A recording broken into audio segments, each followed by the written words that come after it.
लगा रही है, न बटेंगे न कटेंगे। पिछले 10 सालों से डॉक्टर साहब के साथ थे और पूरे इत्तेहाद के साथ इंशाअल्लाह डॉक्टर साहब के साथ ही रहेंगे।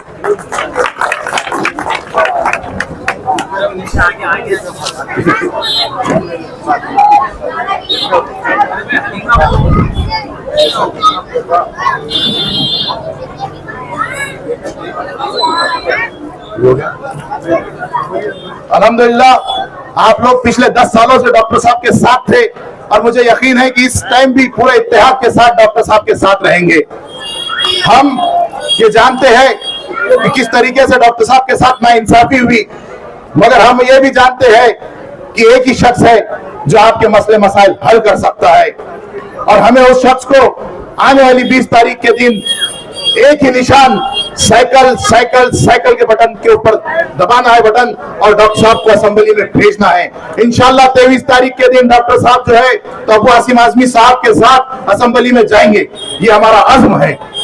और आज हम ये देखते हैं कि देवेंद्र फडणवीस यहाँ आए और कहा कि फतवे जारी हो गए, हमें उनकी अहमियत नहीं। वो एक 1.5 फुट का उठ गया नीतीश राणे और वो 1.5 फुट का कहता है कि हम मस्जिदों में घुस के मारेंगे, हम मस्जिदों के भोंगे निकाल देंगे, हम मस्जिदों के स्पीकर निकाल देंगे। मैं उससे ये कहना चाहता हूं, ख्वाबों में रखो अपनी जबान को, ख्वाबों में रखो अपने गर्म खून को। जितना तुम्हारी आंखों में नहीं हमारा उतना हृदय में रहता है।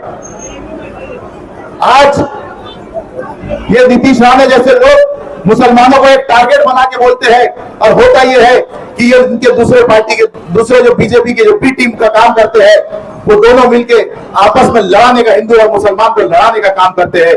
मगर बीजेपी वालों ये सुन लो, इस बार चलने वाली है साइकिल, इस बार औरंगाबाद से चलने वाली है साइकिल और पहुंचने वाली है असेंबली के अंदर और डॉक्टर गफ्फार कादरी हमारे साइकिल पे जाने वाले हैं। और अल्हम्दुलिल्लाह 23 तारीख को डॉक्टर गफ्फार कादरी साहब आमदार बन के चुन के जाने वाले हैं। ये कान खोल के सुन लो। आज गली गली जाके ऑटो की भीख मांगने वालों ये भी सुन लो कि जब तुमने 3 मिनट का वक्त नहीं दिया, आज दर दर की ठोकरें खा रहे हो, तुम अपनी शेरवानी को पसीने में तर कर रहे हो, लोगों के दरों पे जाके भीख मांग रहे हो, मगर 3 मिनट का वक्त नहीं दे सके। इस तरीके की क़यादत, लानत है ऐसी क़यादत के ऊपर। तुम 3 मिनट का वक्त नहीं देते और लोगों के दरों पे जाके भीख मांगते हो अपने ऑटो की, मगर 3 मिनट का वक्त नहीं देते। जो आदमी ने कुर्बानियां दी, जो आदमी ने जाती खर्चा लगाया पार्टी को बड़ा करने के लिए, मगर उस आदमी के साथ नाइंसाफी की गई। लानत भेजता हूं मैं ऐसे क़यादत के ऊपर। और तो और इस शहर के अंदर डेवलपमेंट के काम कुछ नहीं हुए, औरंगाबाद शहर तरक्की के लिए तरसता रहा और तुम अपने घर बनाते रहे।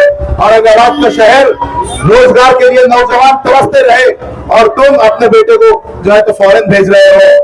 ये कैसी क़यादत, ये लानत है इसी क़यादत के ऊपर। देखिए एक बात कहूंगा मैं, है दिशाएं बहुत है, हवाएं भी बहुत है, दिशाएं भी बहुत है, हवाएं भी बहुत है। ये एक चिराग आंधियों में जल रहा है, क्योंकि डॉक्टर साहब आपके साथ लोगों की दुआएं भी बहुत है।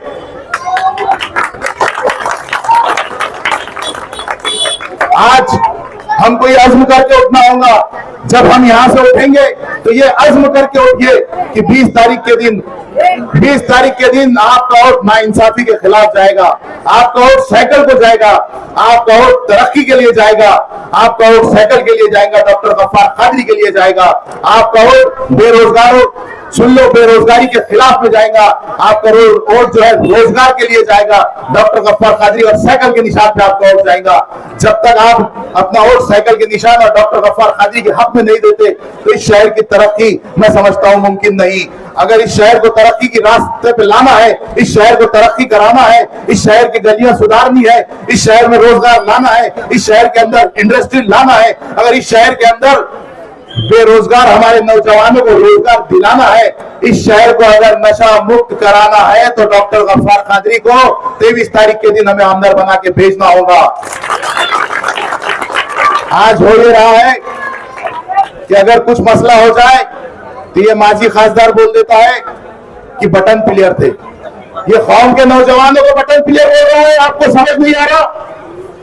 ऐसी क़यादत के ऊपर लानत है।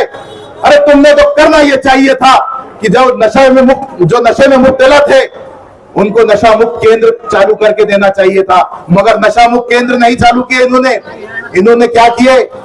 घर भरने का काम, कॉन्ट्रैक्टरों से हफ्ता वसूल करने का काम इन्होंने जो है तो एक ही कॉन्ट्रैक्टर को लगा के उससे खूब पैसे जमा करने का काम किया।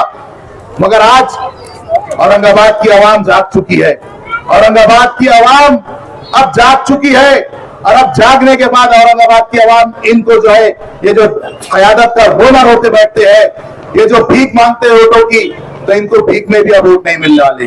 औरंगाबाद की आवाम अब समझ चुकी है कि अगर हमें तरक्की चाहिए, हमें रोजगार चाहिए और हमें बच्चों को अगर नशे से मुक्त कराना है, नशा मुक्त केंद्र चाहिए, हमारे औरंगाबाद का नाम औरंगाबाद रहना चाहिए, तो एक ही नाम और एक ही निशान, डॉक्टर गफ्फार कादरी और साइकिल के निशान। अर्श वाले मेरी इज्जत को संभाले रखना। फर्श के सारे झूठे मक्कार डॉक्टर कादरी साहब के खिलाफ हो चुके हैं। खुदा हाफिज, जय समाजवाद, जय हिंद। बहुत बहुत शुक्रिया जनाब फैसल खान साहब। अब मैं आपके बीच एक ऐसे मुकर्रिर को पेश करने जा रहा हूँ जो खासतौर से आपसे मुखातिबत फरमाने के लिए आए हैं। आप मोटिवेशनल स्पीकर हैं, आप नौजवानों की दिल की धड़कन हैं। मुस्तफा एकेडमी दिल्ली के डायरेक्टर है शौनाया मुकर्रिर हारिस अजीज साहब। मैं हारिस अजीज साहब को गुजारिश करता हूँ कि आए और अपनी मुखातिबत। चलो काफिला वालों इनके साथ चलते हैं, यही आदमी मुझे रहनुमा सा लगता है, यही आदमी मुझे रहनुमा सा लगता है। अजीज दोस्तों और बुजुर्गों, आज आप हजरात के बीच दिल्ली से चलकर उन्हीं एहसासात की तर्जमानी के लिए हाजिर हुआ हूं जिन एहसासात को मैं अपने सीने में रखकर निहायत तकलीफ दर महसूस कर रहा था, और मैं उन्हीं एहसासात की तर्जमानी के लिए हाजिर हुआ हूं कि मुझे ये महसूस हो रहा था कि डॉक्टर अब्दुल गफ्फार कादरी साहब के साथ, उनकी की हुई मेहनतों के साथ, उनके खूने जिगर से की हुई सिंचाई के साथ एक खिलवाड़ किया गया और उनको तकलीफ दी गई। मैंने सोचा कि औरंगाबाद की एक जिंदा दिल कौम के बीच जाकर मैं इनकी बात को उजागर करूंगा, वहां की जिंदा दिल कौम के अंदर मैं इनकी आवाज को जरूर उठाऊंगा, और इसी दर्द को लेकर आप हजरात के बीच हाजिर हुआ हूं। और मैं आप हजरात को मुखातिब करके ये बात उन तक पहुंचा देना चाहता हूं कि मेरे यूथ नौजवानों, मेरे भाइयों, आप बताओ कि जो इत्तेहाद इत्तेफाक की आपसे बात करते हैं, क्या उनको उस वक्त ये हदीस याद नहीं थी कि नबी उम्मे अलैहिस्सलातु वस्सलाम ने फरमाया मन गश्शना फलैसा मिन्ना, कि जो किसी को धोखा दे वो हम में से नहीं। क्या उनको उस वक्त नहीं मालूम था कि अहले ईमान को इज़ाए मुस्लिम हराम है, ईमान वाले को तकलीफ देना हराम है? मुझे बताओ, मैं आपसे सवाल करता हूँ, मैं आपसे मुखातिब हूँ, मुझे बताओ कि जिन्होंने उस पार्टी के उरूज के लिए अपनी जिंदगी का कीमती वक्त गुजार दिया, अपने खूने जिगर से उस पार्टी की सिंचाई की और उसको उरूज दिलाया, उसको बुलंदी दिलाई, तो आखिर इनका क्या कसूर था? आखिर इन्होंने वो कौन सी कोशिश नहीं की? वो कहां इनकी वो कौन सी कमी रह गई थी जिससे इनको पसे पर्दा लगा दिया गया, डॉक्टर अब्दुल गफ्फार कादरी साहब को किनारे कर दिया गया? मैं पूछना चाहता हूं और आप हजरात को मुखातिब करके पूछना चाहता हूं कि आप बताइए कि क्या इत्तेहाद इसी का नाम है? क्या इत्तेफाक इसी का नाम है? क्या आप इसको किस चीज का आप इस बात पर क्या कहना चाहेंगे? मेरे अजीज दोस्तों बुजुर्गों, मैं आप हजरात के सामने निहायत ही दुख के साथ इस बात को कहना चाहता हूं और आपको इस बेदारी का सबूत पेश करना होगा। अगर आप चाहते हैं कि अब आपके आने वाले दिन बेहतर हो, आपकी औलादों का मुस्तकबिल बेहतर हो, आपके इलाके की तरक्की हो, तो अजीज दोस्तों, बुजुर्गों, मैं निहायत ही दर्दमंदाना अपील करने के लिए आप हजरात के सामने हाजिर हुआ हूं कि अब आपके सामने एक ऐसा लीडर मौजूद है, एक ऐसा रहबर और रहनुमा मौजूद है जो बगैर किसी ओहदे पर बैठे हुए भी आपके हर दुख दर्द में शामिल रहता है, हर घड़ी आपके कंधे से कंधे मिलाकर चलने के लिए तैयार रहता है, आपकी एक आवाज पर आपके सामने खड़ा होता है। तो क्या फिर आपकी जिम्मेदारी नहीं बन जाती कि आप अपने ऐसे लीडर का शाना उनके कंधे से कंधे मिलाकर चलने का काम करें, आप उनको अपनी कुव्वत अता करें, आपको भी उनका बाजू बनना चाहिए। अजीज दोस्तों, बुजुर्गों, अगर अब भी आपने अपनी बेदारी का सबूत पेश न किया और इसी तरीके से अगर इनके झूठे नारों के सामने और इनके झूठे फरेब वादे के सामने अगर आपने फिर से अपने आप को झुका दिया, तो यकीन मानिए कि आने वाले दिनों में आपके वतन की और आपके इलाके की जो तस्वीर बनेगी उसका आप अंदाजा नहीं लगा सकते।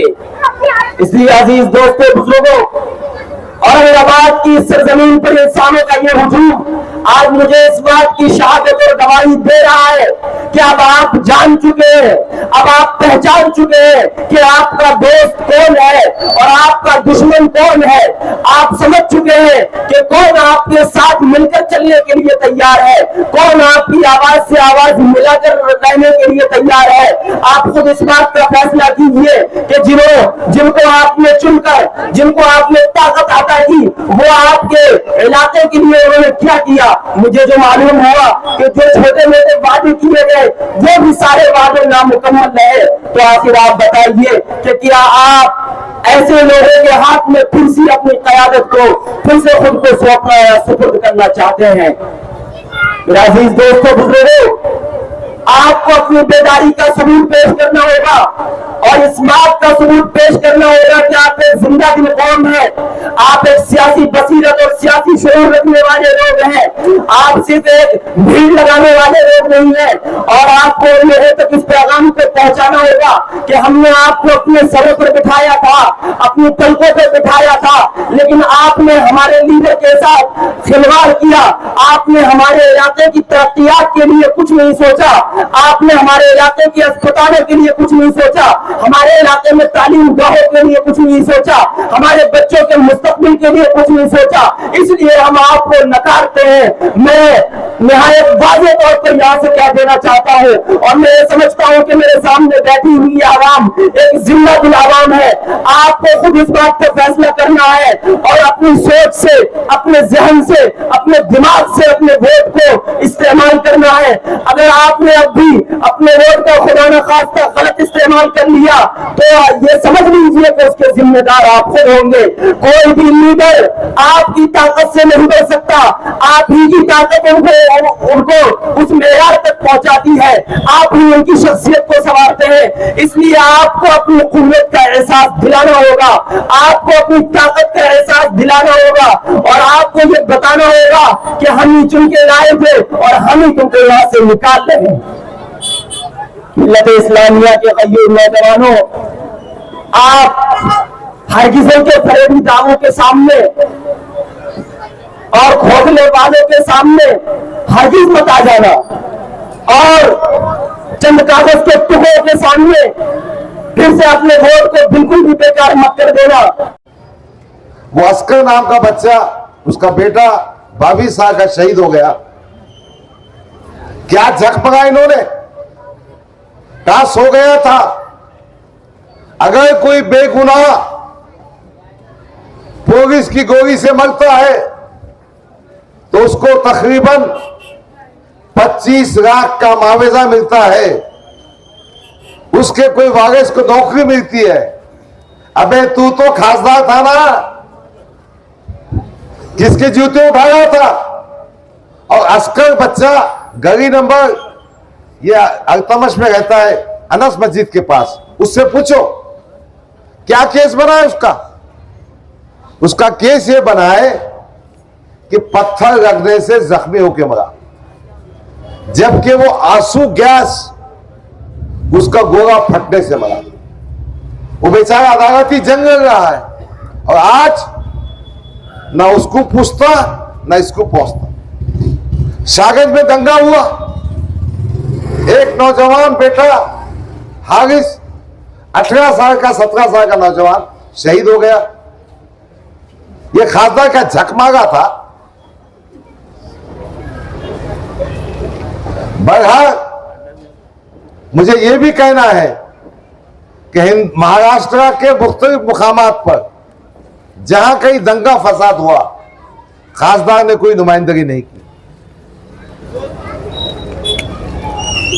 बड़ा जान दो, उसकी बातें सुनाने की जरूरत नहीं है। मैं ये कहने के लिए आपके सामने आया है कि ये आमदार की जो पोस्ट है, आमदार का जो रुतबा है, उसका जो हैसियत है, वो शानपना करने के वास्ते नहीं है। वो इसके वास्ते नहीं है कि घर का दरवाजा बंद, सामने रास्ते पे अभी जो एमआईएम के कारपोरेटर है ना, वो बेचारे उसके दरवाजे के सामने खड़े रहते। गुलामगिरी, चपरासीगिरी, चमचागिरी, आगे आगे आगे आगे, बहुत ही बेबसी का मामला है। तो इसके वास्ते नहीं, उसके दरवाजे खुले होना चाहिए। और वो पुलिस स्टेशन में जाकर जब कोई मसला उठे तो जाके नुमाइंदगी करना चाहिए। इम्तियाज अली ने कभी नुमाइंदगी नहीं की। मैं ये कहने के आपके सामने आया हूं कि अल्लाह ने मुझे वो ताकत दी है कि मैं पुलिस की आंखों में आंखें डाल के बात कर सकता हूं। मैं अदालत के दरवाजों खटखटा सकता हूं आपके खातिर। मैं हुकूमत में नुमाइंदगी करूंगा। अजीजा ने गिरामी, समाजवादी पार्टी से एमएलए बनने की जो ख्वाहिश है, जिसके लिए आपके सामने वोटों की भीख मांग रहे हैं, कोई पैसा कमाने का मकसद नहीं। मैंने करीब अबू आसिम साहब के स्टेज से आयत किया था कि एक एमएलए को तनख्वाह मिलती है 2,60,000। 1 साल के होते 32 लाख रुपये, 5 साल के होते 1,60,00,000। मुझे मेरी तनख्वाह नहीं चाहिए। वो तनख्वाह का एक ट्रस्ट बनाकर वो फंड गरीबों की जरूरत के लिए काम लगाया जाए। मैं मुसलमान हूं, मुझे फख्र है। मैं हिंदुस्तानी हूं, मुझे फख्र है। मगर मेरा अटैचमेंट उलमाए कराम से है, मसाजिद के अइम्मा से है, मौजनीन से है। मैंने अबू आसिम आजिम साहब की प्रेस कॉन्फ्रेंस में यह डिक्लेयर करने लगाया कि अगर महाविकास अघाड़ी की गवर्नमेंट बनती है तो इमामों को कम से कम 18,000 तनख्वाह मिलना चाहिए, मौजम को 14,000 तनख्वाह मिलना चाहिए, और हर साल उनकी तनख्वाह में 5% का इजाफा होना चाहिए। आज भी हिंदुस्तान की चंद रियासतों में, हरियाणा में है, कर्नाटका में है, तो महाराष्ट्र में क्यों नहीं हो सकता? हम इस मकसद के लिए मैदान में आए। हमारी औकाफी जायदाद जो करोड़ों की है, जो मिल्लत के नौजवानों के मुस्तकबिल को बनाने के काम आ सकती है, उनकी हिफाजत चाहिए। ये पाखंडी क्या करेगा जो खुद औकाफ की जमीन पर बैठा है? ये जो दुआ बैंक का ऑफिस है ना, वो उसकी मां के नाम पे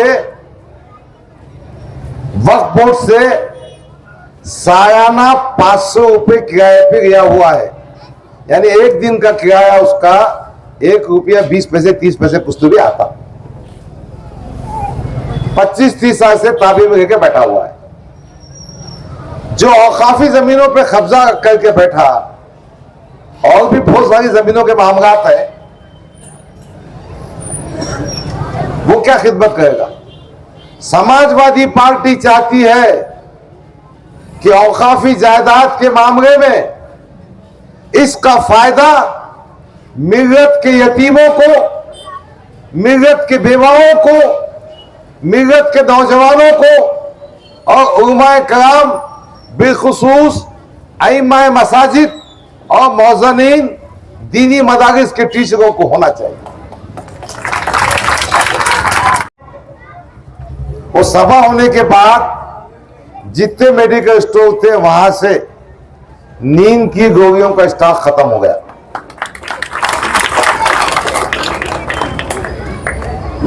किसी की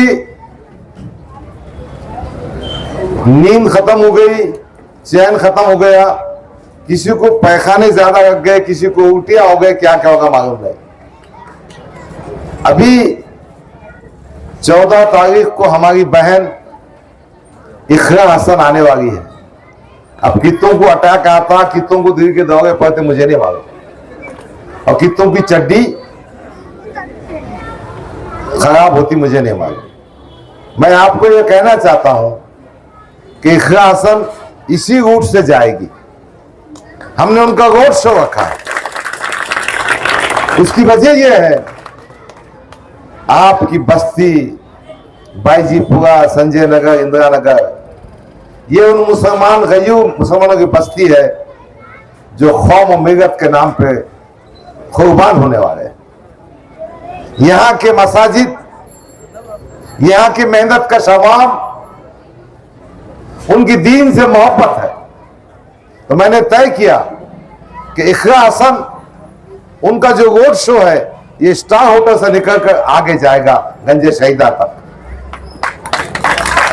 मैं बात कर रहा था महाविकास अघाड़ी की गवर्नमेंट की, वो इसलिए कह रहा था कि मुसलमानों का जो सबसे अहम मुद्दा है वो है रिजर्वेशन का। तालीम के मैदान में, रोजगार के मैदान में मुसलमानों को रिजर्वेशन मिलना चाहिए। इंशाअल्लाह ताला महाविकास अघाड़ी के पाटिंबा देते वक्त समाजवादी पार्टी और ये आपका भाई, उसका कायद अबू आसिम आजमी रिजर्वेशन के मुद्दे पर बात करेंगे, उसके बाद ही पाटिंबा देंगे। अजीजान गिरामी, इन मकासद के तहत हम मार्केट में आए हैं। हम ये भी चाहते हैं और हमारी डिमांड है कि जो कोई पैगंबर इस्लाम या दूसरी धार्मिक शख्सियत के खिलाफ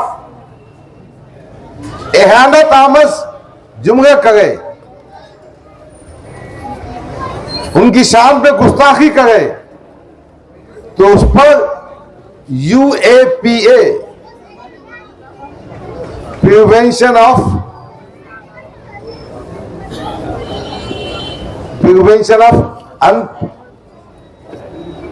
वो ऐसा कानून है इसमें जमानत नहीं मिलती, UAPA एक्ट। हमारा मानना यह है जब तक कानून नहीं बनेगा तो आदमी गिरफ्तार कैसा होगा, जब तक कानून नहीं बनेगा उसको सजा कैसे मिलेगी। तो जिस रामगिरी महाराज ने हुजूर सल्लल्लाहु अलैहि वसल्लम की शान में गुस्ताखी की थी, उस पे UAPA का कानून लगाया जाए। आज उमर खालिद पे जो केस है ना, दिल्ली में उमर खालिद 4 साल से जेल में बंद है। क्यों बंद है? UAPA का कानून लगा हुआ है। उसका जो लॉन्ग फॉर्म है प्रिवेंशन ऑफ अनलॉफुल एक्टिविटीज, गैर कानूनी एक्टिविटीज को रोकना। बहरहाल एक और बात है, क़ियादत इसलिए होना चाहिए कि हम पूरी बस्ती में बसने वालों को बिला लिहाज मजहब और मिलत तालीम का मैदान में मदद कर सके। आज गवर्नमेंट के स्कूल है, म्युनिसिपैलिटी के स्कूल है, जहां कोई सरपरस्त अपने बच्चों को शरीक करना नहीं चाहता।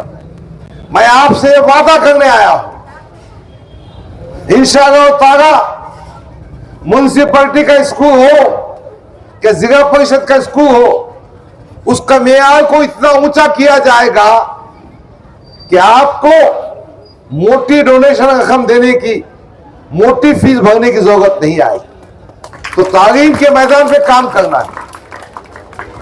इन्होंने क्या झक मगाया मैं वो कहने वाला नहीं, इन्होंने क्या झूठे वादे के वो बात कहने वाला नहीं। दूसरा मामला है अस्पताल का।